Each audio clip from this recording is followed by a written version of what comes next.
I am Andrew Ryan, and I'm here to ask you a question. Is a man not entitled to the sweat of his brow?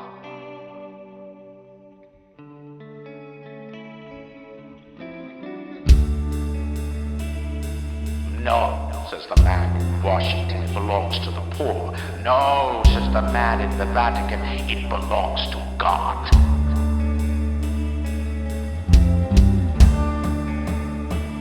No, says the man in Moscow, it belongs to everyone.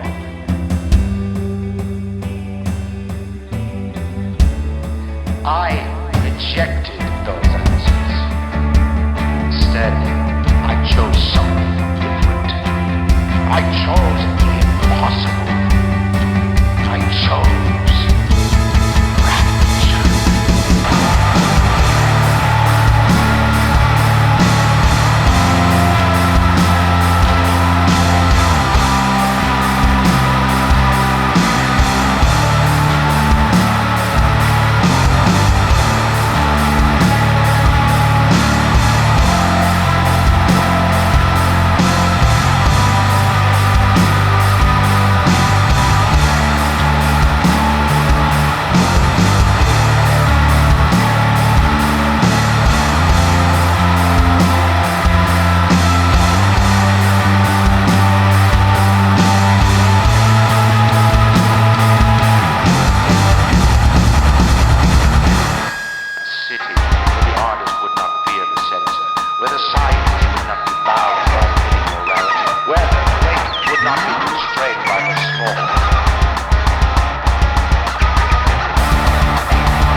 Alright everybody, what's up? Welcome back to another episode of Doom Days?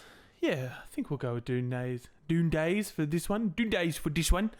Today we are looking at, I say this every time, I'm going to say it again, a very cool pedal from a very, very cool builder. We are looking at the brand new HM-6 from Fuzzlord Effects.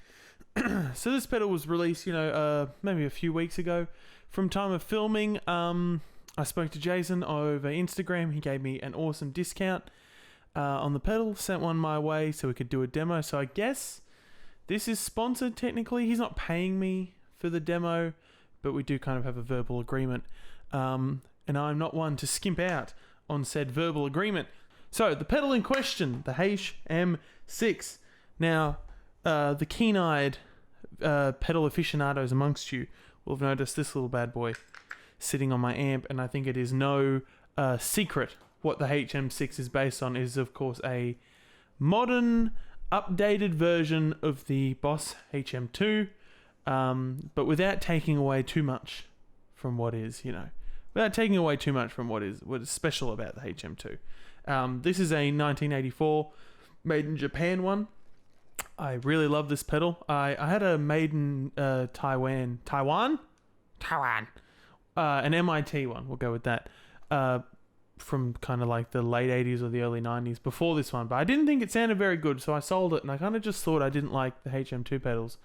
But then I saw the Japan ones were going for increasingly more money, and then this one came up for sale just from like a guy on Facebook for a really good price. So I jumped on it, and I ended up really liking it. Go check out my last video on the HM2 if you want on my YouTube channel.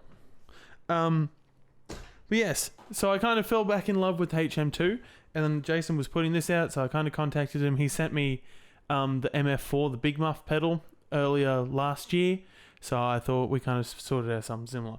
Anyway, enough rambling, let's get into it. What makes this pedal special compared to other HM2 clones? Well, first of all, along the top we have got, let me get down nice and low with the pedal, we got bass, middle, treble.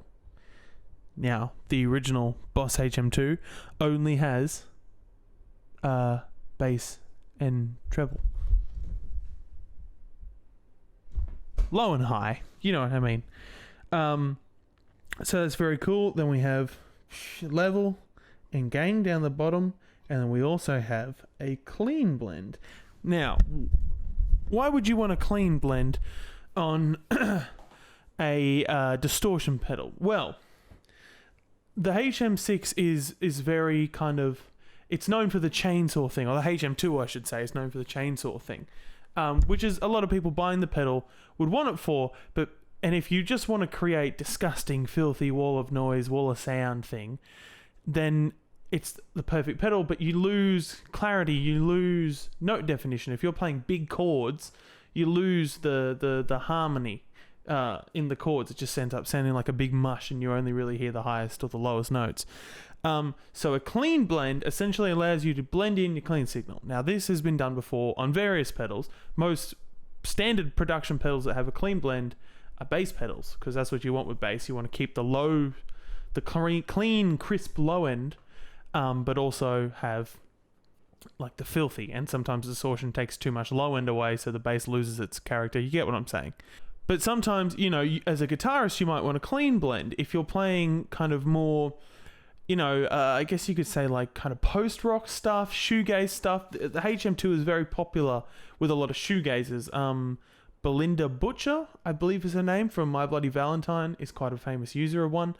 And you kind of just dial in a bit of the clean tone, and you get the distorted signal, but you also get the clean signal, so you can really hear the notes ring out. A great example of something like this is Simon Neil from Biffy Clyro. I'm not really a big Biffy Clyro fan, but he has a really big guitar sound, and that's because when he engages his dirty sound, he keeps it as well as the clean. He does it with separate amps, but it's the same sort of thing.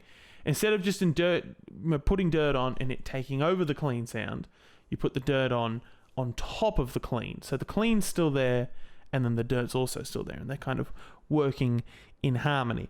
But this clean blend has been done on other HM2 clones, but on this one, I believe it is a boosted clean tone. I'll put it on the screen if it's not. I believe it's so it's not just your straight clean, it's like a boosted version of your clean. I'm sure you can go check out one of the Fuzzlord videos. I'm sure Jason explains it in better detail than I do. But yes, that is kind of what we're working with. So before we go any further, full disclosure, the song you heard at the beginning, I haven't recorded yet. I kind of have an idea of what I want to do, but just for logistic reasons, I had to film this bit first. I had to film this bit today, and if I tried to record the song and demo out the song first, I would have lost daylight. So I needed to do this bit first during the day while I had the chance. So I'm going to film the song, film my playthrough of the song tomorrow. I'm going to record it, work on it tonight, record it tomorrow, film my playthrough tomorrow. And if there's any explaining to do, I'll do that tomorrow as well, but you'll hear it now. So we're going to go to Future Brendo, see if he has anything to say. Over to you, Future Brendo.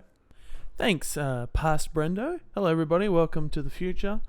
So I've just finished recording the song. I'm going to be mixing it later today, but let's just quickly go through some settings. Maybe you saw some B-roll during, the actual playing bit. I'm sure you did. Let's talk about it. So the actual pedal. So hopefully you can see the settings. For the guitar, this is exactly what I had for the guitar. So EQ all on 10, volume, gain, everything on 10 except for the clean blend, which was halfway. Just to, like I was saying, or did say, I don't know if you've heard that bit yet, but the clean blend obviously helps some clarity. Then the bass was the same EQ, but it was something like this. Gain was down to only about a quarter up, and the clean blend was about 3/4. So it was mostly bass, only a little bit of distortion sound on top. But apart from that, that's pretty much what we got. And then, that's guitar there. Guitars, I was using the Telecaster, which I believe you'll hear on the left, and the Jaguar, which you'll hear on the right. For bass, I was using my Music Man Sub 5, whatever. It's just the bass I had around. Bass amp, I used the Fender Rumble for once. I actually used a bass amp with the pedal, and that was it. Just the pedal and the bass amp. Guitar amp, I used my Dreamtime Special, which is a Dumble Overdrive Special clone, which I actually used in the actual playing clips yesterday. I just forgot to mention it, so there you go. Yeah, not a Doom amp, but just a nice, clean pedal platform. Now, the other pedals I used. On the Jaguar, both guitars, before we go any further, had the Hall of Fame reverb at the very end of the pedal chain, just on a nice plate. The Jag had the Reverb by Old Blood Noise in front of this, so to do the shoegaze thing, and at the end of the song I engaged the reverse thing. And the other guitar, the Telecaster, I was using the Echoes and the Mercury 7 after the HM-6. The Mercury was only on for the beginning and the end. During the big bits, it's just the Echoes. I think I used the Mercury 7 on the Jaguar as well. I can't quite remember. Doesn't really matter. Those are just a whole bunch of delays and reverbs. I used a bit of chorus on the bass at the beginning, and I also used the arrows for some swells on the Telecaster. Stuff that doesn't really matter. There is a few things I forgot to mention about this pedal yesterday. The EQ is actually active, so it boosts and cuts, which is why when I'm mucking around with it later in the video, it kind of sounds like it's getting louder when I turn the EQ up. Obviously, EQing things gives a perception of loudness or quietness or whatever, but it is actually boosting those frequencies. It's not like a tone pot where if you standard tone pot, when it's all the way up, that's as bright as it's going to get, and then you're turning it down, you're just taking away the brightness. You're bleeding the brightness out of the circuit. Whereas this actively, since it's an active preamp, boosts and or cuts the frequencies, which is cool. Also, the gain knob on this one is way better than the HM2, which is in the cupboard at the moment. Otherwise, I would grab it out. But yeah, that's pretty much it for this bit. So I guess back to the video. Hopefully, there's nothing I forgot to mention in this playing clip. Yeah, enjoy, have fun. Back to you, past Brendo. Alright, thanks, future Brendo. Alright, now we're back. So we can just get into the straight up playing portion of the video. I'm going to grab a Les Paul copy from Greco, and I'm just going to do riff. I'm just going to riff. But then towards the end, I'm going to grab my Hagawa and do some kind of shoegazy things, show off the clean blend. I got a reverb delay thing to go in front, make some noise that way. Anyway, let's get into it.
All right.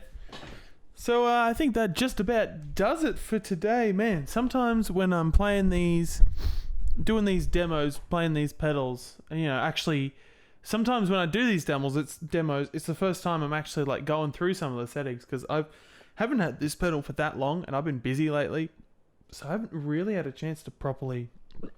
Sorry, I got the hiccups. Properly have a crack, at getting some sounds. And that clean boost, the boosted clean boost, genius. That sounds, because you don't lose any signal, and it helps everything come through. I've got some ideas for the song that you've already heard, but Anyway, once again, big thank you to Jason for sending this bad boy over, letting me have a go, or giving me a discount on it at least. Very cool. I am going to be doing a comparison video where I will be comparing this and this to that. So stick around. Subscribe if you want to make sure you see that. That probably won't come out too long after this one. I hope you enjoyed my playing. There was some dud shit in there, but I doubt that'll make it in the final cut. Go subscribe to Fuzzlord Effects. Go follow Jason at Fuzzlord Effects on Instagram and all that business. Follow me on Instagram at Strasbourg Nation. Subscribe. I already said that. Like, comment, all that shit that you got to do these days. All right, I've got a song to write, so this will be it. Thank you everybody for watching. I've been Brendo Strasbourg Statham, and I'll see you in the next video.